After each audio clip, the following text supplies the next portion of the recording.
This is the aftermath on Wednesday from a rampage by Israeli settlers in the occupied West Bank, where officials say at least one person was killed and another critically injured. They burned cars and buildings in several villages in apparent retaliation to Hamas's killing of 4 Israelis near a settlement the day before.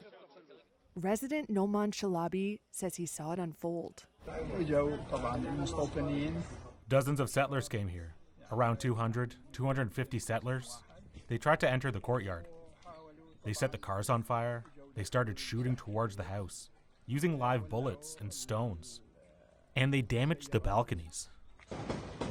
The Israeli military also said it used a drone to strike a militant squad, thwarting an attack. In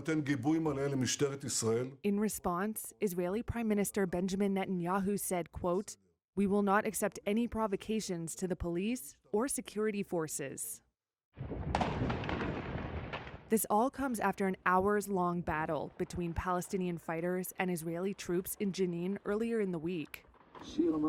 Mourners from this series of attacks laid to rest the victims on Wednesday, including an Israeli teen who died in the Hamas attack and a man who died in Jenin.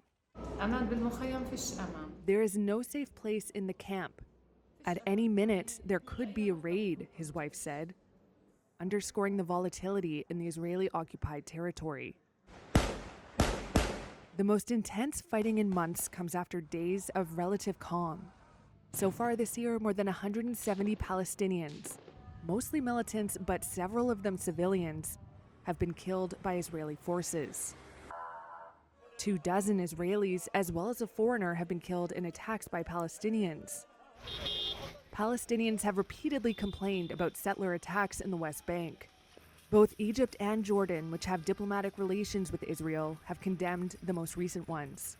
Some senior ministers in the Israeli government are calling for a full-scale military operation in the West Bank.